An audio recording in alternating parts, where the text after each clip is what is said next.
할렐루야 할렐루야 할렐루야 할렐루야 할렐루야 할렐루야 할렐루야 할렐루야 죄짐 맡은 우리 구주 어찌 좋은 친구인지 걱정 근심 무거운 짐 우리 주께 맡기세 할렐루야 할렐루야 할렐루야 할렐루야 할렐루야 할렐루야 할렐루야 할렐루야.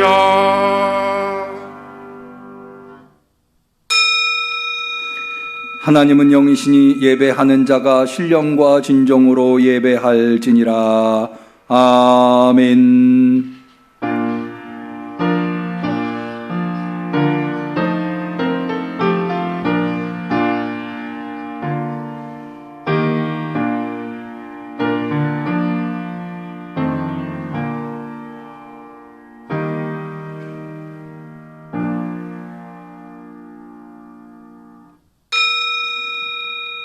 할렐루야. 내 영혼이 여호와를 찬양하라. 야곱의 하나님으로 자기 도움을 삼으며 여호와 자기 하나님에게 그 소망을 두는 자는 복이 있도다. 여호와는 천지와 바다와 그 중에 만물을 지으시며 영원히 진실함을 지키시며 압박당하는 자를 위하여 공의로 판단하시며 줄인 자에게 식물을 주시는 자시로다. 여호와께서 갇힌 자를 해방하시며 여호와께서 소경의 눈을 여시며 여호와께서 비굴한 자를 일으키시며 여호와께서 의인을 사랑하시며 여호와께서 객을 보호하시고 고아와 과부를 붙드시고 악인의 길은 굽게 하시는도다. 시온아 여호와 내 하나님은 영원히 대대 통치하시리로다. 할렐루야. 아멘.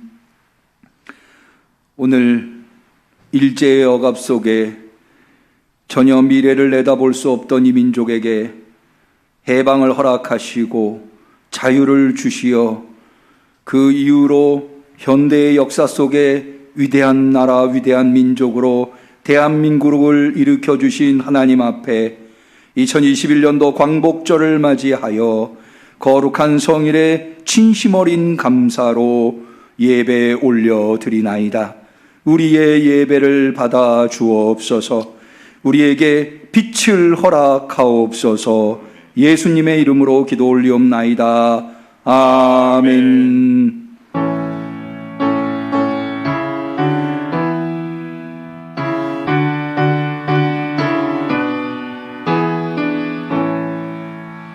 또 우리 자손들 다 주를 기리고 저 성전 돌같이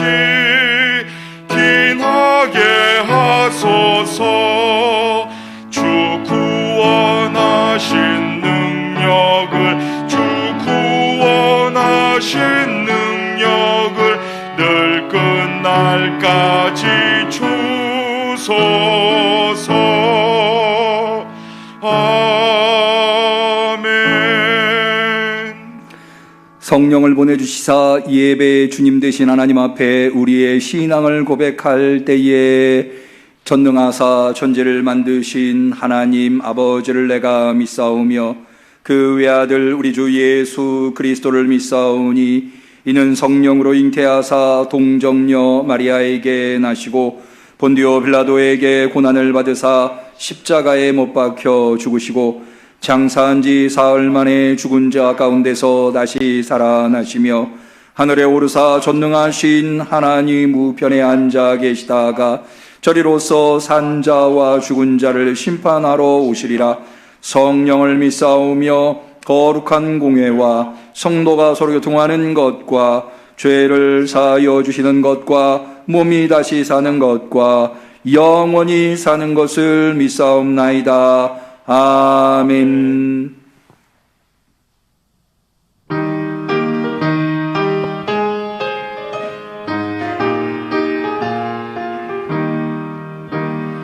삼천리 반도 금수강산 하나님 주신 동산 삼천리 반도 금수강산 하나님 주신 동산 이 동산에 할일 많아 사방의 일꾼을 부르네 곧 이날에 일 가려고 누군가 대답을 할까 일하러 가세 일하러 가 삼천리 강사 위에 하나님 명령 받았으니 반도 강산에 일하러 가세 삼천리 반도 금수강산 하나님 주신 동산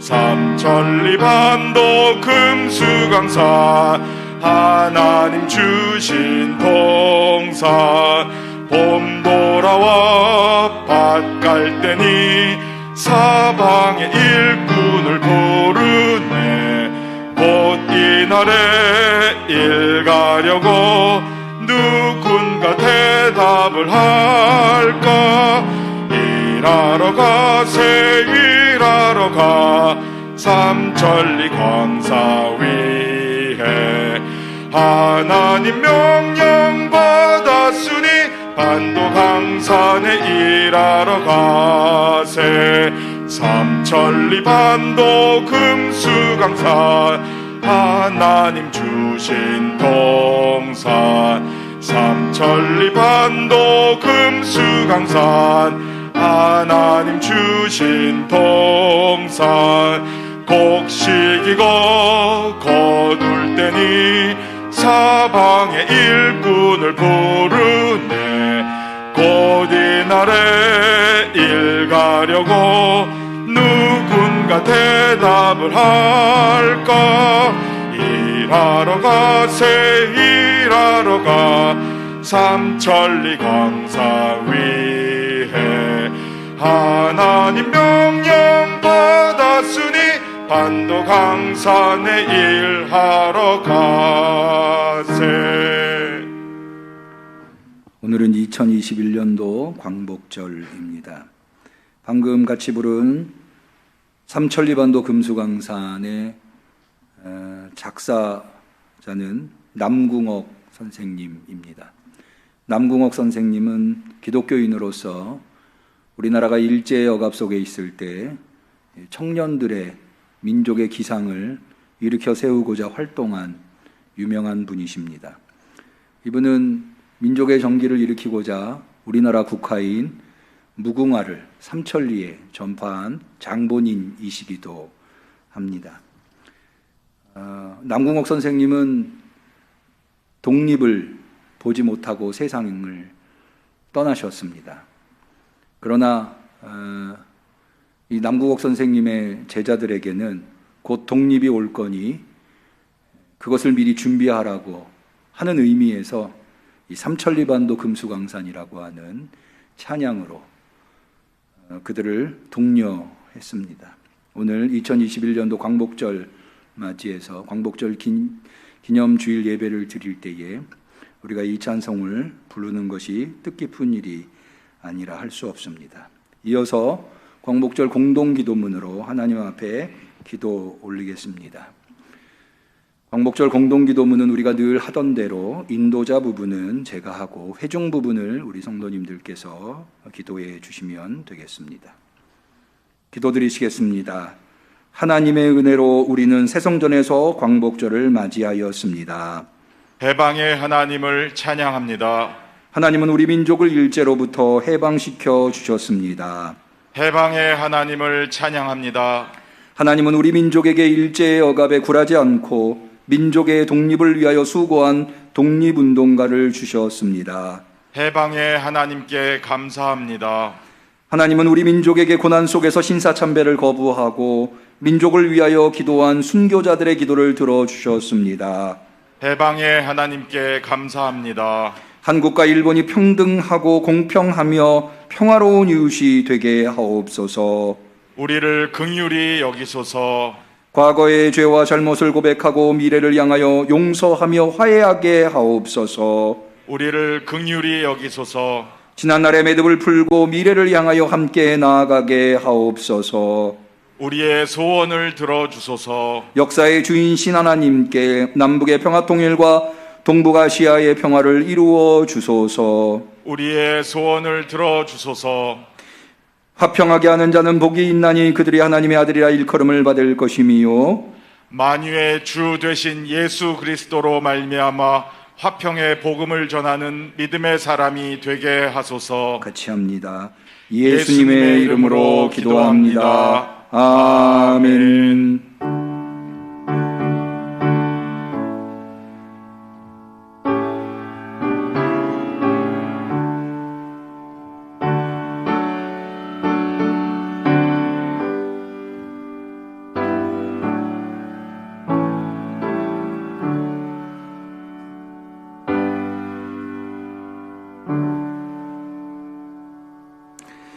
하나님께서 우리의 간절한 기도를 들어주시기를 축원합니다. 성시교독을 하겠습니다. 교독문 70번 광복절 교독문입니다.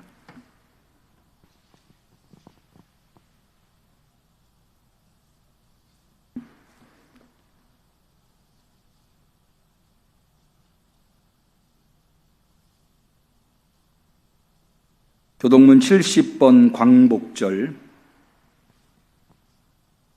내가 여호와를 찬송하리니 그는 높고 영화로우심이요 말과 그 탄 자를 바다에 던지셨음이로다. 여호와는 나의 힘이요 노래시며 나의 구원이시로다. 그는 나의 하나님이시니 내가 그를 찬송하리로다. 여호와여 주의 오른손이 권능으로 영광을 나타내시니이다. 여호와여 주의 오른손이 원수를 부수시니이다. 여호와께서 시온의 포로를 돌리실 때에 우리가 꿈꾸는 것 같았도다. 그때 우리 입에는 웃음이 가득하고 우리 혀에는 찬양이 찼었도다. 열방 중에서 말하기를 여호와께서 저희를 위하여 대사를 행하셨다 하였도다. 여호와께서 우리를 위하여 대사를 행하셨으니 우리는 기쁘도다. 흑암에 행하던 백성이 큰 빛을 보고 사망의 그늘진 땅에 거하던 자에게 빛이 비치도다. 같이 합니다. 주께서 이 나라를 창성케 하시리라. 아멘. 이미 예고해드린 대로 오늘 광복절을 맞이해서 교단이 제공하고 있는 광복절 성만찬을 준비하였습니다. 찬송가 285장 오나의 주님 친히 배우니 찬송 1장 부르시면서 광복절 성만찬을 준비하겠습니다.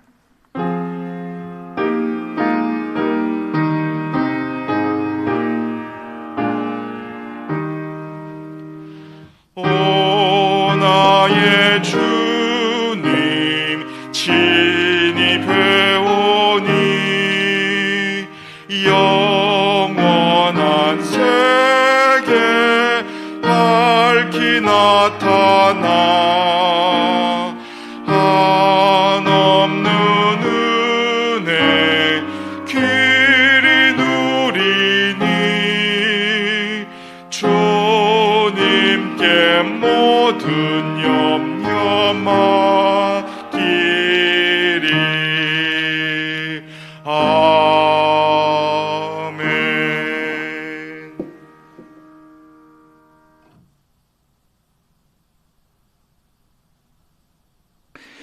그러면 지금으로부터 광복절 성만찬을 거행하도록 하겠습니다.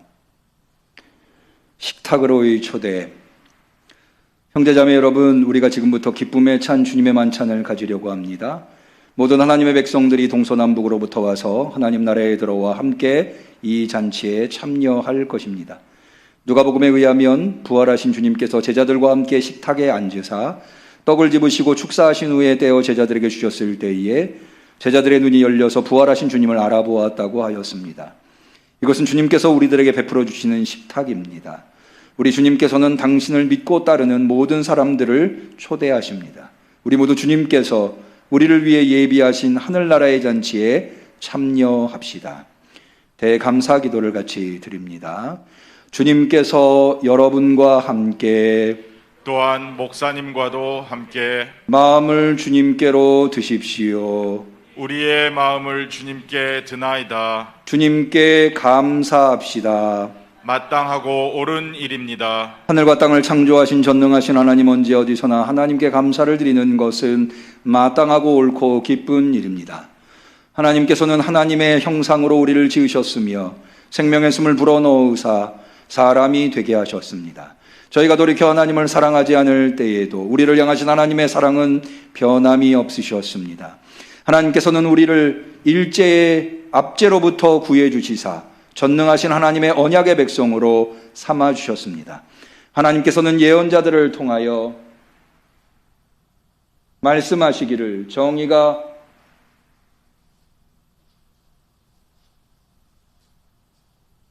강물같이 공의가 하수같이 흐르게 될 것이라고 하셨으며, 또한 나라가 나라를 대적하여 칼을 드는 일이 그치고 더 이상 전쟁을 배우는 일이 없게 될 것이라고 하셨습니다.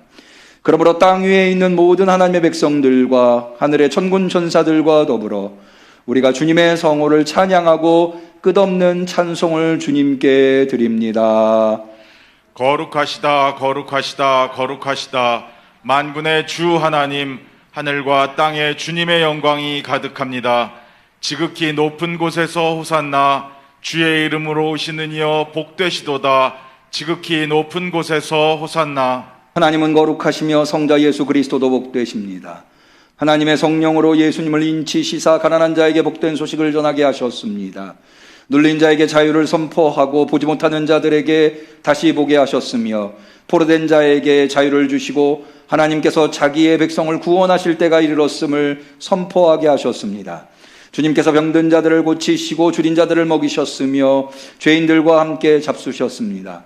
주님께서는 수단과 죽음과 부활의 세례를 통하여 교회를 세우셨으며 우리를 죄와 사망의 노예로부터 구원해내시고 물과 성령을 통하여 새 언약의 백성으로 삼아 주셨습니다.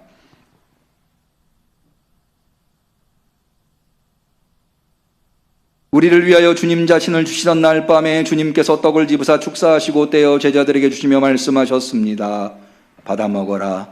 이는 너희를 위하여 주는 내 몸이니라. 이것을 행하여 나를 기념하라.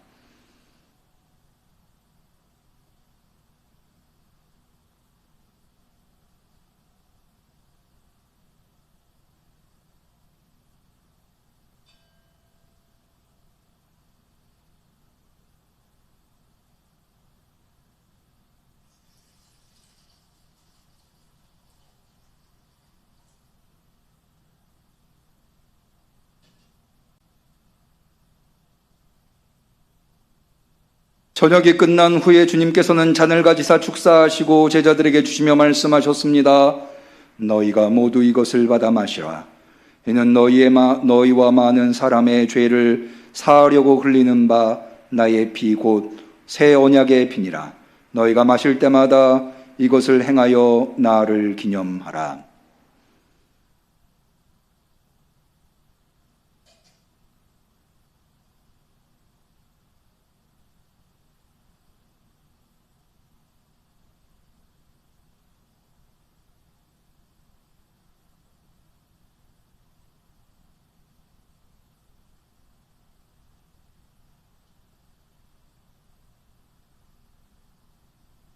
그리스도의 몸, 그리스도의 피.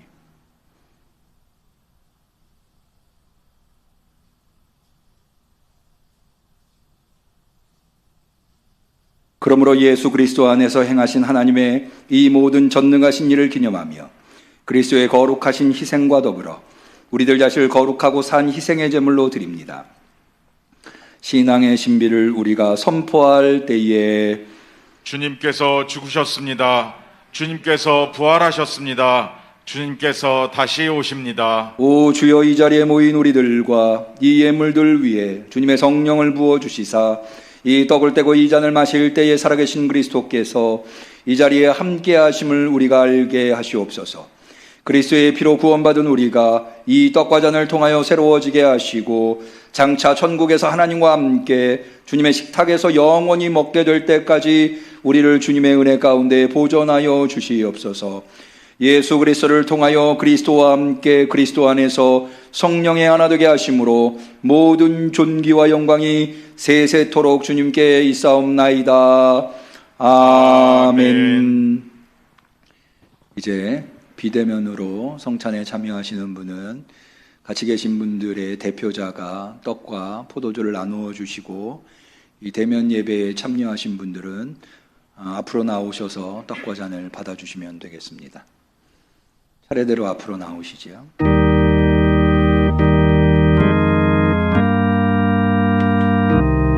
그리스도의 몸, 그리스도의 피,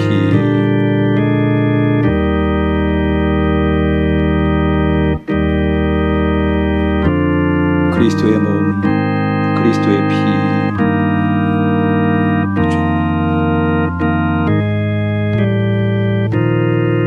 그리스도의 몸, 그리스도의 피,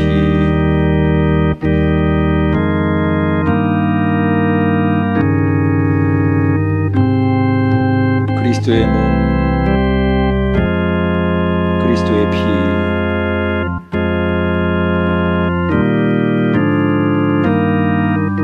그리스도의 몸, 그리스도의 피,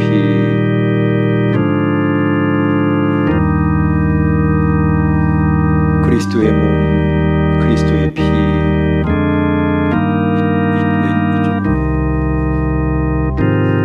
그리스도의 몸, 그리스도의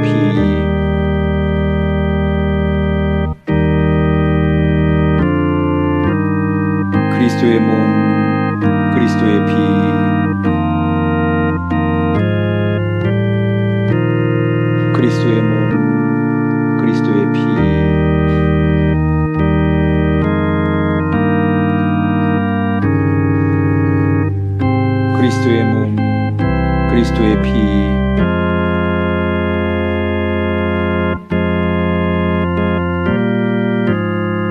그리스도의 몸, 그리스도의 피.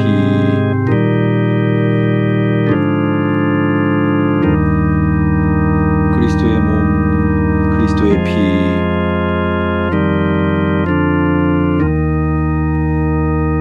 기도 올리겠습니다. 자유의 하나님 아버지, 이 민족에게 자유의 빛을 허락하여 주시니 감사합니다. 그 자유의 빛을 주님이 주셨다고 하는 것을 잊지 아니하고 오늘 광복절 거룩한 주일에 성찬을 나눕니다. 이 성찬은 그냥 빵과 포도주가 아니라 주님이 주신 살과 피, 그것으로부터 얻게 된 자유의 은총인 줄로 믿습니다. 이제 그 자유의 은총을 받은 자들로서 자유의 책임을 다하는 삶을 살아가게 하옵소서. 이 민족에게 자유를 주셨사오니 자유를 통하여 부강한 위대한 민족이 되게 하옵소서. 예수님의 이름으로 기도 올리옵나이다. 아멘. 찬송가 285장 4절을 마저 찬양하시면서 성찬을 정리하도록 하겠습니다.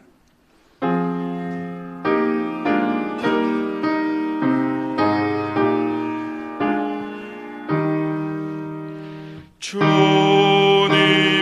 성찬 받을 때마다 하늘의 기쁨 미리 맛보고 어린 양 잔치 참여함같이 영원한 축복 내가 누리리. 아멘. 성경 봉독의 시간입니다. 누가복음 4장 18절 19절 말씀을 보도록 하겠습니다. 성령 강림절 13번째 주일이면서 광복절이면서 광복절 기념주일인 오늘 사모하는 마음으로 주 앞에 나온 우리 성도들에게 주신 하나님의 소중한 말씀, 누가복음 4장 18절 19절 말씀을 비록 우리가 떨어져 있지만 한 말씀으로 한 성령으로 하나님의 말씀을 받는다고 하는 마음으로 우리 다 같이 한 목소리로 누가복음 4장 18절 19절 말씀을 받들어 읽도록 하겠습니다. 주의 성령이 내게 임하셨으니 이는 가난한 자에게 복음을 전하게 하시려고 내게 기름을 부으시고 나를 보내사 포로된 자에게 자유를, 눈먼 자에게 다시 보게 함을 전파하며 눌린 자를 자유케 하고 주의 은혜의 해를 전파하게 하려 하심이라 하였더라. 이는 하나님의 말씀입니다. 아멘. 특송이 있겠습니다.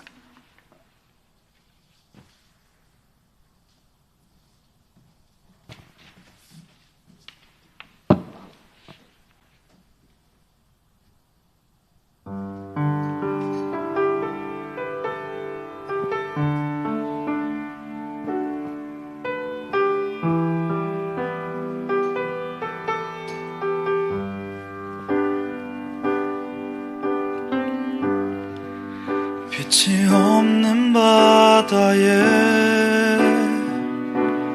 홀로 남겨진 채로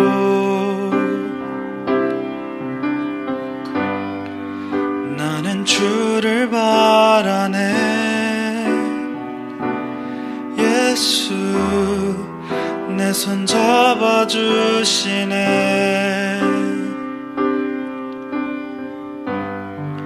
빛으로 오신 그가 내 삶 밝혀주시네.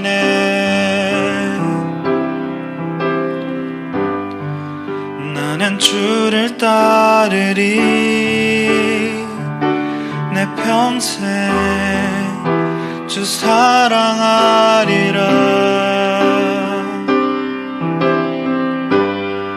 세상은 날 버리고 소망 하나 없어도 나의 사랑 주 나라 놔주시네. 그가 함께 하시니 나는 오늘을 살리.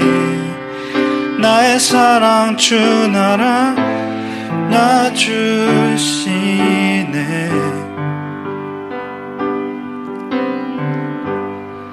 세상은 날 버리고 소망 하나 없어도 나의 사랑 주 나라 놔주시네. 그가 함께 하시니 나는 오늘을 살리. 나의 모든 소망 오직 주 예수.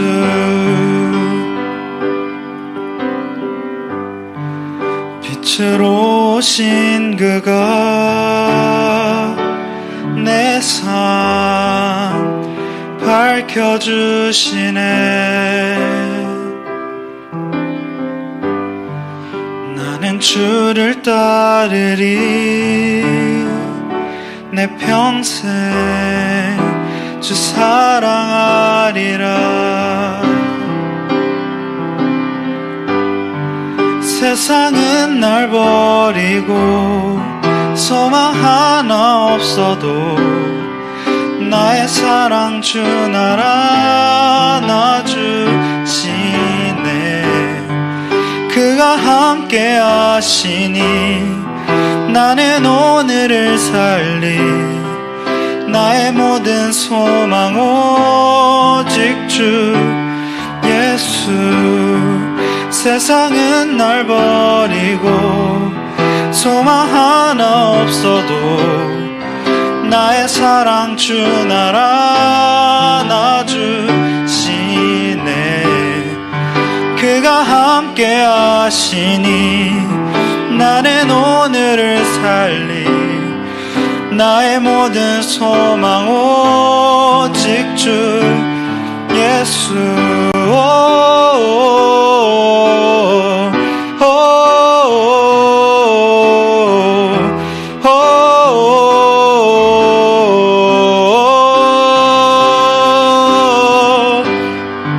세상은 날 버리고 소망 하나 없어도 나의 사랑 주 나라 안아주시네. 그가 함께 하시니 나는 오늘을 살리. 나의 모든 소망 오직 주 예수.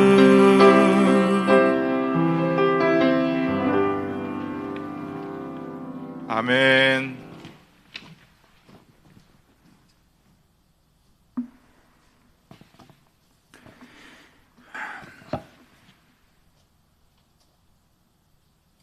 지난 도쿄올림픽에서 혹시 개막식을 보셨는지요? 저는 그 개막식을 유심히 봤습니다. 근데 개막식에 여러 나라들이 입장을 했는데 그 중에 나라 이름에 Great, 우리나라 말로 하면은 큰 대자에 속하겠죠. Great라고 하는 이름이 붙은 나라가 있었는데 혹시 아십니까? 바로 영국입니다. 그래서 영국의 이름이 Great Britain이더라고요. 도대체 영국이 어떤 나라길래 영국의 이름에 Great가 붙나 생각을 해봤더니 영국이 이른바 대영 제국이기 때문에 왜 해가 지지 않는 나라 한때는 그렇게 얘기하지 않았습니까?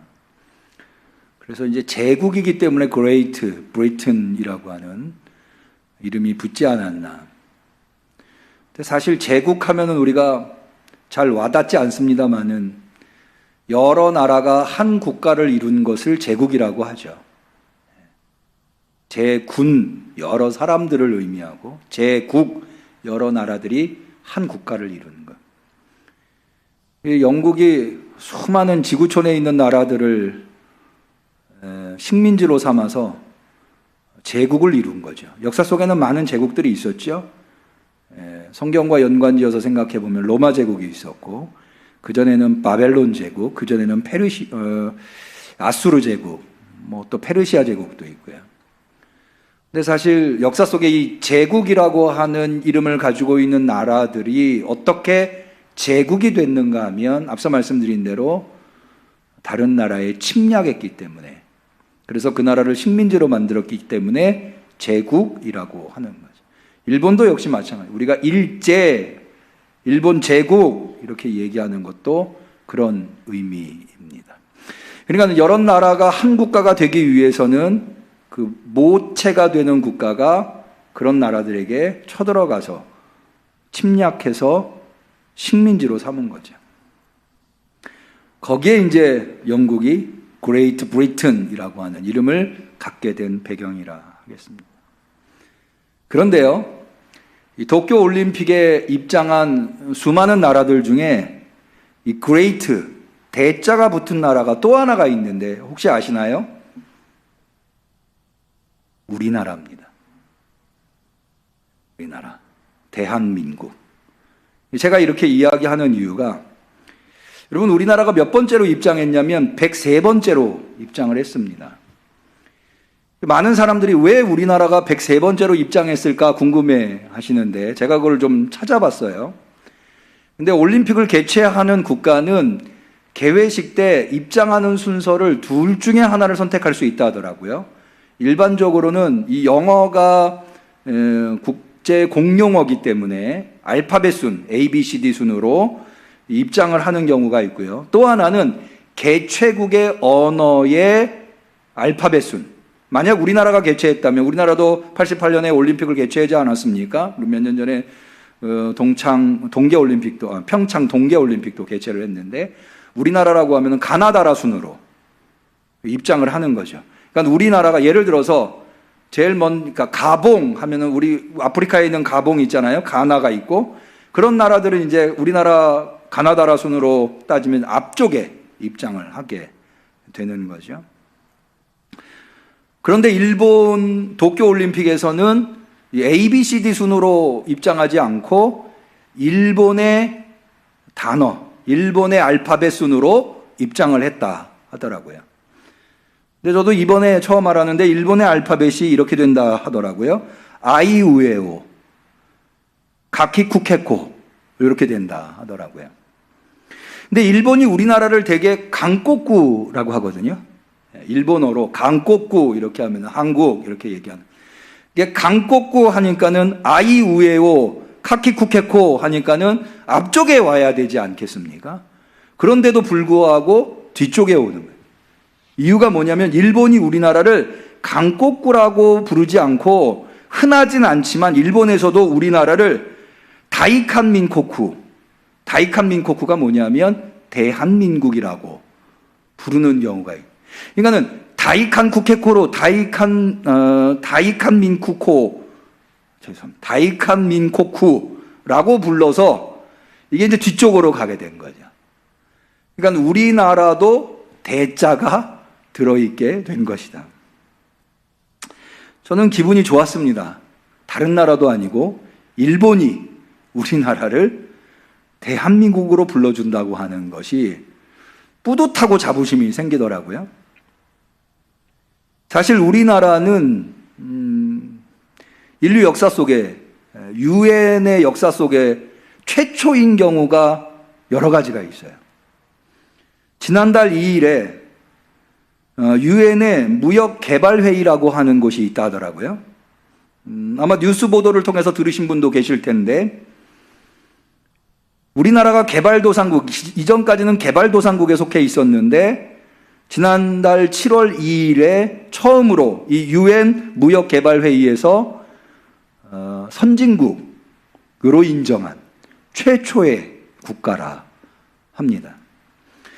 우리나라가 유엔에서 최초인 것은 이번이 처음은 아니에요. 2009년도에 우리나라는 원조를 받는 피원조국에서 원조를 하는 원조 국가로 유엔 역사상 처음으로 지위가 바뀐 국가입니다. 대한민국이라 불릴만 하죠? 사실 우리 대한민국이 일제와 6.25를 지나면서 거의 지구상에 있는 나라들 중에 최빈국에 속해 있었던 나라였습니다.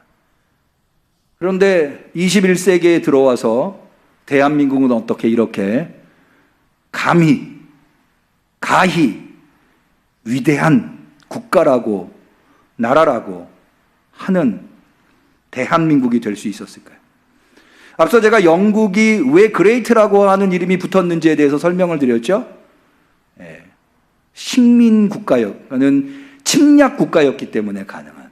그런데 우리나라가 대자를 얻을 수 있었던 것은 침략에 의해서가 아니었다고 하는 거죠. 그런 의미에서 더 우리나라가 대자가 붙었다고 하는 것은 대단히 자부심이 있는 이름이라고 하겠습니다. 그런데 바로 이 전 세계에서 최빈국 중에 하나였던 이 나라가 6.25 전쟁 이후 몇 년입니까? 50년의 6.25 전쟁이 있었으니까 70년 정도 됐죠. 70년 만에 대한민국으로 전 세계 10대 무역국가로 성장할 수 있었던 그 초석에는 뭐가 있었을까? 저는 자유가 있었다고 생각을 합니다. 왜 광복이라고 하지 않고 자유라고 이야기를 하는가? 우리는 광복을 통해서 자유를 얻었습니다. 그런데 우리나라만 광복을 한 건 아니죠. 일제가 망하면서 광복을 한 수많은 나라가 있습니다. 특별히 우리나라와 대치를 이루고 있는 북한도 광복을 이루었죠. 그런데 북한과 우리나라, 지금 6.25 전쟁 이후에 70년 역사 속에 이렇게 북한은 여전히 최빈국으로 남아있고 우리 남한은, 대한민국은 10대 경제국으로 발돋움할 수 있었던 그 북한과 우리나라와의 결정적인 차이, 이유가 무엇이냐? 그게 바로 자유라는 거죠. 우리에게는 자유가 있었고 저들에게는 자유가 없었죠. 그만큼 자유는 소중한 것입니다. 자유가 있느냐 없느냐가 이렇게 한 국가의, 한 나라의, 한 민족의 운명을 가를 수 있다는 것이요. 그런데 사실 이 자유라고 하는 주제는 기독교에서 가장 핵심적이고 중요한 주제라고 할 수가 있습니다. 오늘 본문을 통해서 그것을 알 수 있습니다. 오늘 본문은 예수님께서 이 세상에 왜 오셨는가, 이 세상에 오셔서 예수님이 하시려고 하신 것이 무엇인가에 대해서 누가복음의 방법으로 우리에게 알려주고 있습니다. 자, 먼저 이 이야기는 예수님의 고향 나사렛에서 발생한 일입니다. 예수님도 유대인 남자였기 때문에 유대인 남자는 누구나 의무가 있었는데 안식일에 회당에 나가야 했습니다. 예수님도 유대인 남자여서 그 의무를 다하고자 안식일에 회당에 나가셨습니다. 그런데 그런 의무를 가지고 있는 유대인 남자들은 의무만 있는 게 아니라 권리도 있는데, 그 권리가 무엇인가 하면 그 회당 예배에서 성경을 펼쳐 읽고 해석할 수 있는 권리가 있었습니다. 오늘 본문은 예수님이 그 권리를 사용하십니다. 자, 16절부터 다시 보겠습니다. 예수께서 그 자라나신 곳 나사렛에 이르사 안식일에 자기 규례대로 회당에 들어가 성경을 읽으려고 서심해 선지자 이사야의 글을 들이거늘 책을 펴서 이렇게 기록한 데를 찾으시니 하고 오늘 우리가 읽은 본문의 말씀을 읽고 계십니다. 주의 성령이 내게 임하셨으니 이는 가난한 자에게 복음을 전하게 하시려고 내게 기름을 부으시고 나를 보내사 포로된 자에게 자유를, 눈먼 자에게 다시 보게 함을 전파하며 눌린 자를 자유케 하고 주의 은혜를 전파하게 하려 하심이라 하였더라. 이 본문을 읽고 난 다음에 예수님께서 이 본문에 대해서 해석한 내용이 21절에 나옵니다. 이에 예수께서 저희에게 말씀하시되 이 글이 오늘날 너희 귀에 응하였느니라. 이 너희 귀에 응하였다라고 하는 말씀은 어떤 의미일까요? 이것을 표준세 번역은 이렇게 번역하고 있습니다. 이 성경 말씀은 너희가 듣는 가운데서 오늘 이루어졌다. 주의 성령이 내게 임하셨으니 이는 가난한 자에게 복음을 전하게 하시려고, 이후에 나오는 이사야의 글이 예수님이 읽을 때 이루어졌다 라고 말씀하시고 계신 겁니다. 그것은 뭘 의미하느냐? 예수님이 이제부터 이루실 것이 바로 이것이다 라고 하는 의미입니다. 이 나사렛 회당에서의 예수님의 설교는 대단히 중요한, 누가복음에서 대단히 중요한 자리를 차지하고 있는데요, 무엇보다도 이것이 설교라고 하는 점입니다. 누가복음과 사도행전의 수많은 설교를 수집해 기록해 놓았습니다. 예수님의 설교, 또 사도행전에 가면 베드로의 설교, 또 더 뒤로 가면 바울의 설교. 여러분, 사도행전에 있는 스테반의 설교는 대단히 유명하지 않습니까? 다른 복음서에는 수록되어 있지 않은 예수님의 수많은 설교를 누가복음은 담고 있습니다. 그것은 뭘 의미합니까? 누가복음은 설교를 중요하게 여겼다고 하는 것입니다. 그래서 예수님의 첫 번째 설교, 나사렛 회당에서의 설교를 포함시켜 놓았을 뿐만 아니라 이 예수님의 첫 번째 설교를 구성한 구조를 보면 그것 역시 대단히 치밀하게 구성해 놓았습니다. 다시 한번 16절을 보겠습니다. 예수님께서 이 본문을 읽으시려고 세 가지 행동을 하시는데요, 첫 번째는 뭐냐 하면 회당에 들어가서 성경을 읽으려고 서십니다. 첫 번째 쓴 거죠. 두 번째는 회당장한테 이 이사야의 글을 넘겨받습니다. 그리고는 읽으시려고 성경 한 곳을 펼치십니다. 자, 세 가지 행동. 첫 번째 서시고, 두 번째 성경을 건네받으시고, 그 다음에 세 번째 펴시고. 자, 그리고는 오늘 우리가 같이 읽은 본문의 말씀, 주의 성령이 내게 임하셨으니가 나옵니다. 그런 다음에 20절을 보겠습니다. 책을 덮었고 그 맡은 자에게 주시고 앉으셨어요. 자, 앞서 나온 행동이 역으로 구성되어 있는 것. 앞에는 일어서고, 두 번째 건네받고 펼치고, 읽으셨어요. 그 다음에는 펼치신 성경을 덮고, 건네받은 성경을 건네주고, 일어섰다가 앉으신 거죠. 이 서로 상응하고 있는 세 가지 단어가 서로 쌍으로, 이걸 키아즘 구조라고 하는데, 이 키아즘 구조를 통해서 누가복음이 우리에게 전해주려고 하는 것은 이 본문의 내용, 그 가운데 들어있는 하나님의 말씀이 얼마나 중요한가를 읽는 독자들로 하여금 알게끔 하려고 하는 문학적 장치라고 할 수 있습니다. 실제로도, 자, 우리 20절을 볼까요? 책을 덮어 그 맡은 자에게 주시고 앉으시니 회당에 있는 자들이 다 주목하여 보더라. 예수님의 입만 쳐다보고 있는 회당 안에 있는 사람들의 모습을 그리고 있는 것을 볼 수가 있습니다. 그러니까는 누가복음이 얼마나 이 내용을 중요하게 다루고 있는지를 알 수 있는 거죠. 그러면 그 내용이 무엇이냐? 예수님을 통해서 예수님이 이루시려고 하는 그 내용은 성령이 내게 임하셔서 가난한 자들에게 복음을 주신다는 거예요. 사실은 이것은 원인과 결과입니다. 원인이 성령이 내게 임하시고 결과가 가난한 자들에게 복음을. 그러니까 다시 얘기해서 가난한 자들에게 복음을 주시려고, 전해주시려고 하나님께서 성령을 주셨다고, 예수님에게 주셨다고. 여러분, 구약에서는요, 하나님께서 성령을 주는 특별한 인물들의 이야기가 나옵니다. 대부분 하나님이 성령을 주시는 자들에게는 특별한 사명이 주어지게 되는데요. 여러분이 잘 알고 있는 에스겔서에도 보면, 에스겔서 38장 여러분 잘 아시죠? 이른바 에스겔 골짜기 환상을 보게 되는데, 에스겔 골짜기 37장이 있네요. 에스겔서 37장에 보면 1절에 여호와께서 권능으로 내게 임하시고 그 신으로, 이게 성령을 의미, 나를 데리고 가서 골짜기 가운데 두셨는데 거기 뼈가 가득하더라. 다시 말해서 하나님께서 에스겔을 통해서 이스라엘에게 하나님의 메시지를 전달하시기 위해서 성령님을 통해서 에스겔을 골짜기로 이끌고 가시는 것을 볼 수가 있습니다. 그러니까는 성령이 임했다고 하는 것은 예수님에게 특별한 사명이 부여됐다고 하는 건데, 그 사명이 뭐냐? 가난한 자들에게 복음을 전하게 하신다. 근데 그 가난한 자들에게 복음을 전하는 것이 구체적인 내용이 뭐냐면 세 가지입니다.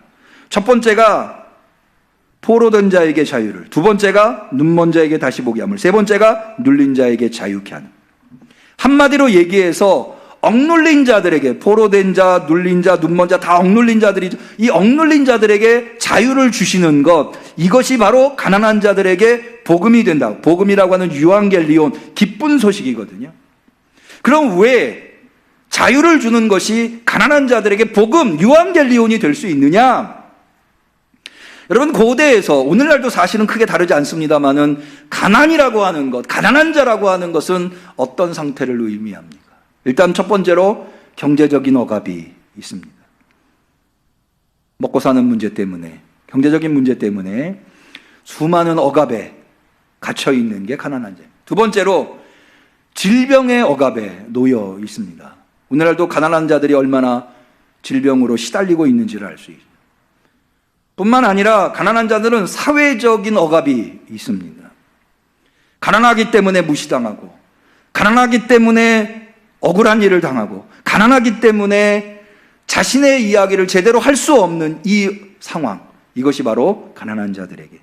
마지막으로 사실은 이런 것보다 더 치명적인 게 뭐냐 하면, 가난한 자들은 늘 죄의 억압 속에 있을 수밖에 없다고 하는 거예요.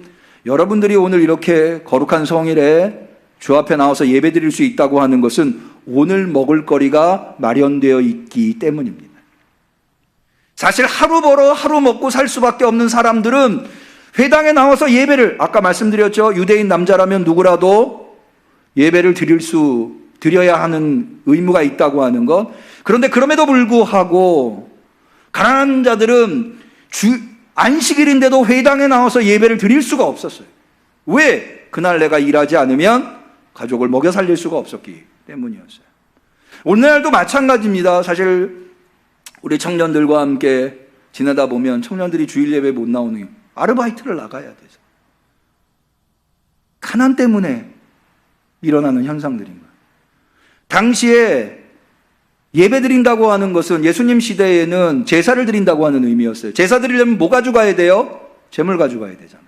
가난한 자들이 재물을 어떻게 마련합니까? 여러분, 예수님을 따라다니던 사람들이 어떤 사람들인지 아시죠? 하루 종일 먹을거리를 마련하지 못하는 사람들이었어요. 그런 사람들만, 장정만, 여러분 장정이 하루 종일 먹을거리도 마련하지 못하고 예수님만 따라다녔다고 하는 게 상상이 되시나요? 그럴 수밖에 없는 가난한 사람들. 그런 사람들은 늘 죄를 해결할 수 없었던 거예요. 죄를 지을 수밖에 없죠. 유대인 남자라면 안식일 날 회당에 나와서 예배드려야 할 의무를 행하지 못하면, 안식일을 거룩히 지켜야 하는데 지키지 못하지요. 제사를 드려서 자신의 죄를 해결해야 되는데 그러지 못하지요. 더러운 것을 만질 수밖에 없고 더러운 일을 할 수밖에 없어요. 늘 죄에 눌려 있는. 그래서 가난한 자는 죄인과 동급으로 취급되어 있었던 것이 당시의 예수님 시대의 개념이었습니다.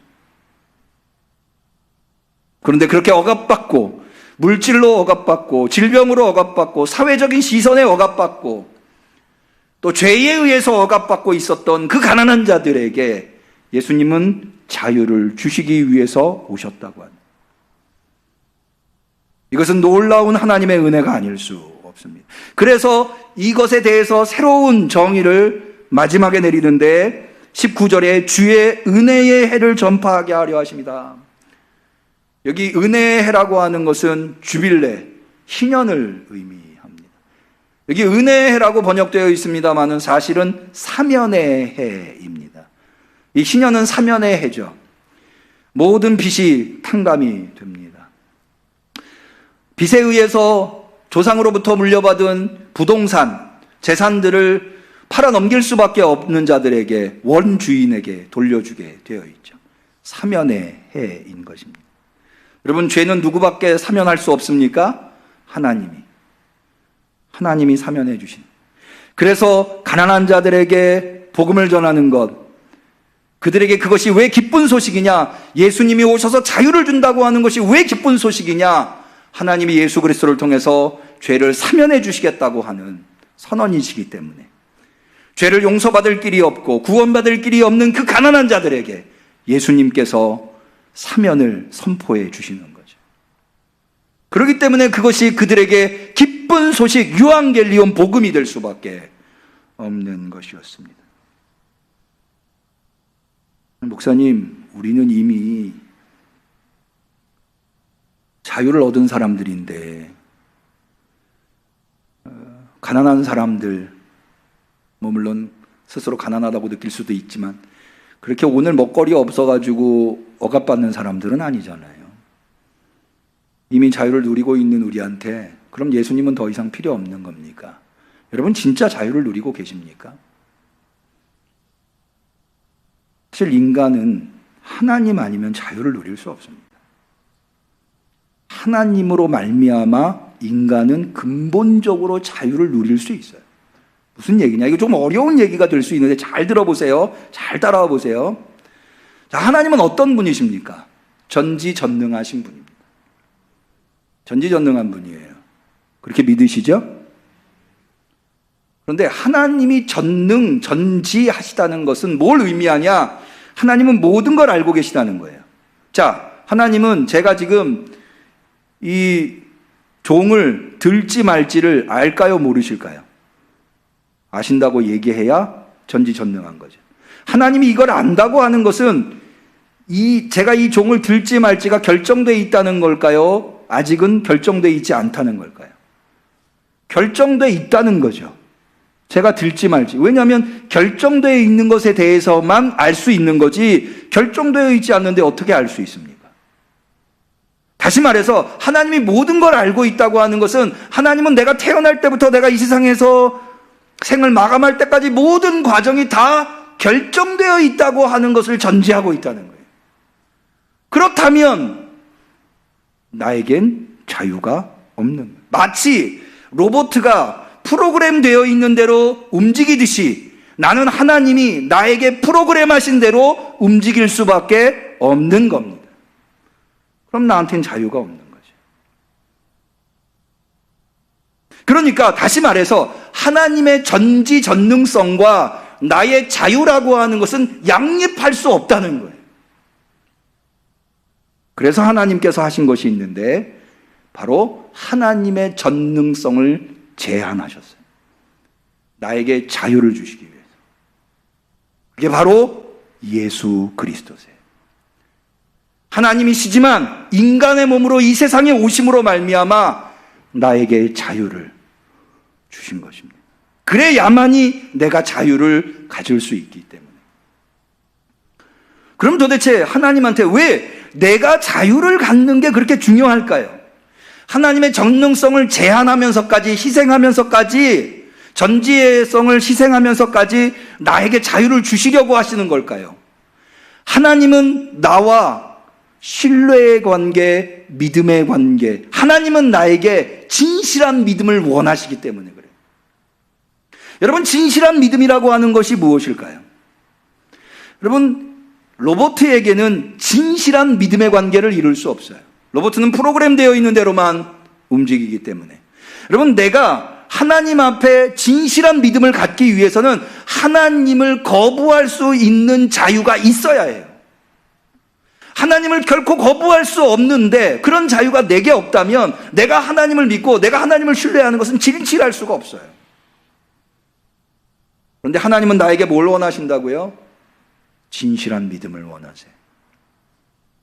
그렇기 때문에 하나님은 스스로를 희생하시면서까지, 스스로를 제한하시면서까지 나에게 자유를 주시는 거예요. 그래서 오직 하나님에 의해서만 인간은 자유를 가질 수 있어요. 하나님이 스스로를 제한해 주지 않으시면 나는 자유할 수 없어요. 여러분, 부모 자식도 마찬가지예요. 자녀가 뭔가 자기결정권을 가지려면 부모가 부모로서의 권리를 자녀에게 제한해야 돼요. 넌 내 자식이니까는 내가 시키는 것만 해 하면 그 아이는 자율권을, 자유라고 하는 것을 누릴 수가 없어요. 내가 비록 부모지만 그래, 네가 한번 네 뜻대로 해봐 라고 부모로서의 권한을 제한할 때 자녀는 거기서 자유를 누리는 거예요. 그런데요, 하나님과 인간과의 관계성뿐만 아니라 인간 자체에게도 자유는 대단히 중요해요. 왜냐하면 내가 나로 살아가기 위해서는 자유가 없이는 불가능합니다. 제가 로봇 이야기를 계속했지만 로봇가 자아가 있나요? 자기라고 하는 게 있어요? 없어요, 로봇은. 왜? 로봇은 프로그래밍 된 대로 움직이기 때문에. 나라고 하는 참된 나라고 하는 존재가 존재하기 위해서는 자유가 전제되어야 돼요. 자유가 없이는 나라고 하는 것을, 내 생각, 내 판단을 구현할 수가 없어요. 부모 자식의 이야기를 했습니다만 그것도 마찬가지예요. 자녀가 자기의 생각대로 삶을 꾸려갈 수 있으려면 부모가 이래라 저래라 해서는 안 돼요. 부모니까 그렇게 할 수 있죠. 그렇지만 그것을 제한할 때 자녀가 자신의 꿈과 비전을 이루어 나갈 수 있는 거예요. 그래서 자유 없는 삶은 진정한 삶이 아니에요. 자유 없는 생명은 진정한 생명이 아니에요. 그래서 구원과 자유는 같은 구조와 같은 내용을 가지고 있습니다. 여러분, 기독교에서 이야기하는 구원이 무엇입니까? 예수 그리스도께서 십자가의 죽으심으로 말미암아 얻게 되는 게 구원 아닙니까? 하나님의 자기 희생으로 말미암아 얻게 되는 게 구원입니다. 근데 자유가 무엇이라고요? 하나님의 자기 희생으로 인간이 갖게 되는 거라고요. 내용적으로도 마찬가지죠. 여러분, 이 기독교가 이야기하는 구원이 무엇입니까? 죄의 억압으로부터 해방되는 거예요. 생명을 얻는 거죠. 그게 자유죠. 그래서 기독교에서는 자유와 구원이 서로 다른 단어로 묘사되고 있지만 그러나 결국에는 같은 것을 지향하고 있는 겁니다. 실로 하나님은 자유의 하나님이에요. 여러분, 태초에 하나님께서 인간을 만드시고 에덴 동산에다 데려다 놨어요. 창세기 2장 16절에 보면 하나님이 그 인간에게 이렇게 말씀하십니다. 여호와 하나님이 그 사람에게 명하여 가라사대 때 동산 각종 나무의 실과는 내가 임의로 먹어라. 임의로 먹으라는 말이 무엇이죠? 네 마음대로 해라. 너에게 자유를 주겠다 라고 하는 의미죠. 태초에 인간을 만드시고 하나님이 인간에게 선사하신 것이 사실은 열매보다도 더 소중한 게 자유예요. 물론 그 자유가 방종이 되지 않도록 인간과 하나님의 경계선이 정해질 수 있도록 선악과를 거기에다가 두시고 선악과에 대한 금을 명하셨죠. 성자 예수님 마찬가지입니다. 오늘 우리가 본문을 통해서 보죠. 성령 하나님 마찬가지입니다. 성령이 내게 임하셨으니 가난한 자에게 복음을 전하게 하시려고. 여러분, 하나님의 희생과 하나님의 제한으로 우리에게 주신 자유, 그 자유를 잘 지켜낼 수 있기를 축원합니다. 어떻게 우리는 그 하나님이 우리에게 주신 자유를 지켜낼 수 있을까요? 우리가 누리는 이 자유를 어떻게 잘 지켜낼 수 있을까요? 앞서 말씀드린 대로 하나님의 희생 없이는, 하나님 없이는 자유할 수 없다고 그래요. 하나님 안에 있을 때야만이 자유할 수 있습니다. 성경은 우리한테 이야기합니다. 마귀는 우는 사자와 같이 두루다니며 집어삼킬 자를 찾는다고 했어요. 여러분, 마귀를 이길 수 있는 사람이 누가 있습니까? 없어요. 마귀가 두려워하는 건 오직 하나님뿐이에요. 하나님이 우리를 지키시고 우리를 보호하고 계셔야만이 우리는 마귀의 억압으로부터 자유할 수 있어요.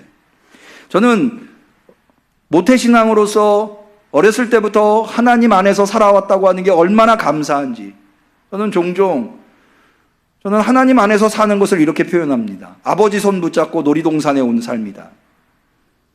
여러분, 만약에 어린아이가 혼자 놀이동산에 왔다 그러면 자유롭게 놀이동산에 있는 즐거움과 기쁨과 놀이기구를 즐길 수 있을까요? 내가 이러다가 다치면 어떡하나? 혹시 악한 사람을 만나서 내 것을 빼앗기면 어떡하나? 아마 근심과 걱정 때문에 제대로 놀지 못할 거예요. 그러나 나를 늘 곁에서 지키시고 내가 어려움을 당하면 당장이라도 달려와서 나를 지켜주시는 아버지 손을 붙잡고 내가 놀이동산에 왔다면 내가 할 일은 뭐냐? 마음껏 자유롭게 놀이동산에서 노는 것일 거예요. 우리가 하나님 손을 붙잡고 하나님 안에서 산다고 하는 것은 바로 이런 것이라고 저는 믿습니다. 우리가 하나님 손을 붙잡고 있을 때 마귀는 더 이상 우리를 건들 수 없어요. 믿으시기를 바랍니다. 더 나아가서 우리를 붙들고 계신 그 하나님은 우리에게 어떤 분이세요? 자유를 주시는 분. 그분이 만약 우리를 억압한다면 우리는 자유할 방법이 도저히 없을 겁니다. 그러나 그 하나님은 우리에게 누구보다도 자유를 주시는 분. 너 마음껏 놀아라. 내가 네 곁에서 너를 지켜주마. 라고 하시는 분이라는 거예요. 두 번째로 우리가 자유를 지키는 방법은, 여러분, 내가 정말 자유한가를 끊임없이 성찰할 수 있어야 돼요. 오늘날 우리가 다 자유롭게 사는 것 같죠? 그러나 어떤 이들은 강요된 욕망에 사로잡혀 사는 사람들이 있어요. 내가 왜 서울대를 가고 싶어 할까요? 내가 왜 의사가 되고 싶어요? 내가 왜 명품 가방을 가지고 싶어 하고 내가 왜 외제차를 타고 싶어 할까요? 정말 내가 원하는 게 그게 맞나요? 아니, 혹시 다른 누군가에 의해서 내가 주입된 욕망은 아닌가요? 나 정말 자유한 거 맞나요?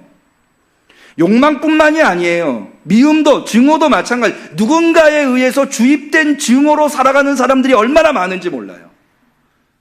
강요된 욕망, 강요된 증오 안에서 억눌려 살고 있는 사람들. 나랑 아무 상관도 없는데, 그가 나한테 잘못한 것도 없는데 누가 나한테 이 말 저 말 해가지고 내가 그를 미워하는 경우들이 없었나요? 그게 바로 주입된, 강요된 증오예요. 그렇게 살아가는 사람들이 얼마나 많은지 몰라요. 정말 내가 나로 살고 있는지 늘 우리는 생각해 봐야 돼요. 그런 것에 속지 말아야 돼요. 더 나아가서 우리는 타인의 자유를 존중할 수 있어야 돼요. 하나님은 나에게만 자유를 주신 게 아니에요. 그에게도 자유를 주셨어요. 내 자유를 보장받고 싶다면 그의 자유도 보장할 수 있어야 돼요. 우리가 하나님 안에서 나를 늘 성찰하고 다른 사람들을 억압하지 않고 다른 사람들의 자유를 지켜줄 수 있을 때 우리는 이 하나님이 허락하신 자유대안 안에서 위대한 삶, 위대한 민족으로 살아갈 수 있게 될 줄로 믿습니다. 기도하겠습니다. 하나님 아버지, 오늘 광복절에 우리에게 귀한 말씀으로 깨달음을 주시니 진심으로 감사드립니다. 하나님만이 우리에게 자유를 주실 수 있습니다. 그 하나님이 주신 자유를 우리가 더 이상 누군가에게 빼앗기지 아니하게 잘 지켜내며 살아갈 수 있게 도와주옵소서. 예수님의 이름으로 기도 올리옵나이다. 아멘. 우리는 감사하는 마음으로 이 예물을 드립니다.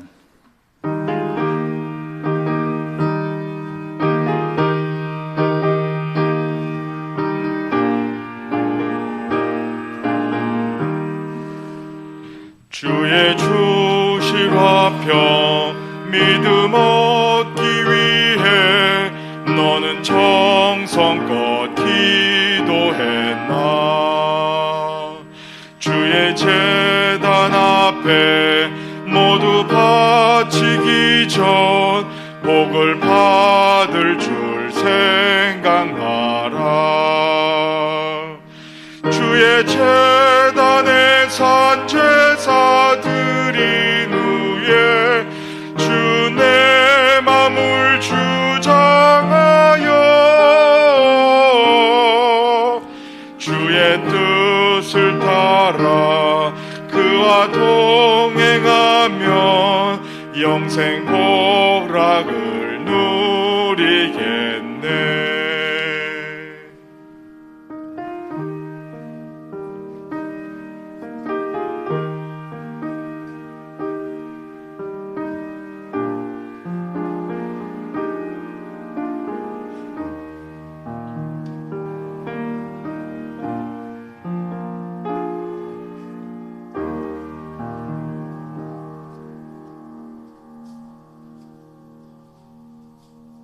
주님 앞에 귀한 예물 드린 손길이 있습니다. 11조 예물, 선교헌금, 목주헌금, 건축헌금, 주정헌금, 감사헌금, 신승혜 집사님, 헌물, 헌금, 남은미 청년, 입당을 축하드립니다. 백년산 해모로 아파트 동대표 이종민 씨, 범사에 감사합니다. 태재성 권사님, 성물헌금, 주연애 권사님, 김태현 김사랑 어린이, 드린 예물을 위해서 기도 올리겠습니다. 하나님 아버지, 하나님께서 자유를 주셔서 그 자유로 열심히 일하여서 주님, 우리가 얻게 된 물질을 하나님이 주신 것이라고 믿고 구별하여 주님 앞에 올려드리나이다. 이 예물을 받아 주옵소서. 하나님, 이 예물에 우리 성도들의 하나님을 향한 지극한 사랑이 있습니다. 하나님께서 주신 그 자유 안에서 진실한 믿음으로 예물 드렸습니다. 하오니 이 예물 드린 손길을 축복하여 주옵소서. 그들에게 하나님이 얼마나 좋은 분인가, 삶 구석구석에 어두움이 조금도 있지 않도록 도와주시옵소서. 가난한 자들에게 기쁨이 되어주신 성자 하나님, 우리 응암교회 성도들에게 기쁨이 되어 주옵소서. 뿐만 아니라 우리 몸된 교회에 새성전을 허락하신 하나님 앞에 진심 어린 감사하며 성물을 드린 손길도 있습니다. 주님, 우리 응암교회를 통하여서, 이 새성전을 통하여서 많은 이들이 자유를 얻게 하옵소서. 진실한 기쁨과 즐거움을 얻어 하나님께 영광 올려드릴 수 있게 하옵소서. 지역에 꼭 필요한 교회, 이 지역을 살리는 교회가 되게 하옵소서. 우리 성도들 마음속에 깊이 가지고 있는 기도의 제목 무엇입니까? 하나님, 헤아려 주시옵소서. 긍휼히 여겨 주시옵시고 이루어 주시옵시사. 주님 안에서 사는 삶이 조금도 그늘이 없는 삶이 되게 하옵소서. 간절히 축복하고 예수님의 이름으로 기도 올리옵나이다. 아멘.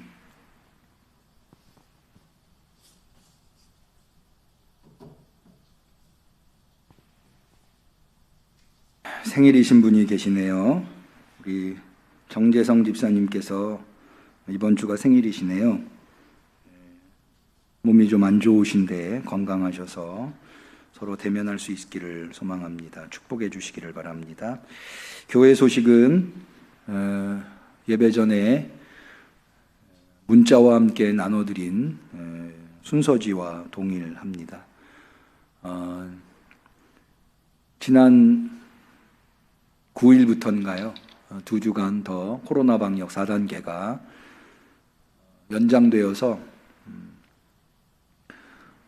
비대면 예배로 하나님 앞에 예배를 드릴 수밖에 없지만 약간의 교회에 대한 방역 수칙이 변경되어서 2주가 연장되더라도 전에는 19명까지밖에 안 됐는데 지난 월요일부터는 10% 안에서 최대 99명까지 예배를 드릴 수 있습니다. 우리 교회 같은 경우는 이 본당에서는 우리가 230석이니까 10%면은 23명까지는 예배를 드릴 수 있습니다. 일부 예배도 한 4, 5명 정도 여유가 있었는데 2부 예배도 23명이 되려면 한 3, 4명 더 여유가 있는 듯 합니다. 주중 예배도 방역 단계가 돌아오는 줄 22일까지 계속되기 때문에 23일부터는 꼭 주중 예배를 23일 새벽 기도회부터는 시작하려고 계획을 하고 있습니다. 새벽 기도회는 2층 예배실에서 진행하게 될 텐데요. 2층 예배실이 100석 미만인 교회는 공간은 10명까지 모여서 대면 예배를 드릴 수 있습니다. 그래서 참고하시고 새벽 기도회에 오실 분들은 그렇게 이해해 주시면 좋겠습니다. 우리 서로를 축복하는 축복의 노래 사랑하는 자여 같이 찬양하겠습니다.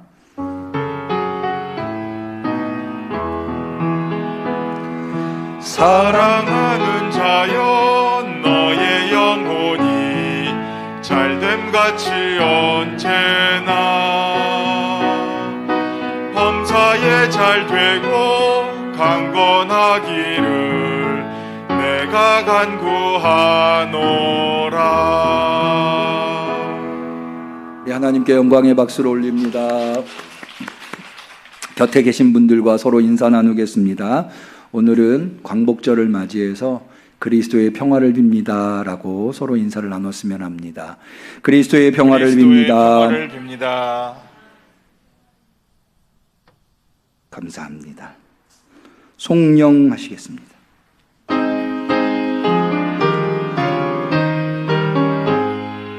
만복의 근원 하나님 온 백성 찬송 드리고 저 천사여 찬송하세 찬송 성부 성자 성령 아멘. 이제는 우리에게 자유를 주시려고 이 땅에 오신 예수 그리스도의 은혜와 누구보다도 우리의 자유를 소중히 여기며 우리의 진실한 믿음을 보기를 원하시는 하나님 아버지의 사랑과 오늘도 하나님이 주신 그 자유를 지켜내며 자유 안에서 복된 삶을 살 수 있도록 인도하시는 성령님의 교통하심 충만하심 역사하심이 오늘 광복절을 맞이하여 하나님의 주신 자유를 마음속 깊이 새기며 참된 나로 하나님 안에서 마귀를 이기고 모든 억압을 이기고 복된 삶을 살겠다고 결단하는 우리 성도들, 우리 응암교회 이 나라의 민족 위에 지금부터 영원까지 함께 하시기를 간절히 축원하옵나이다. 아멘.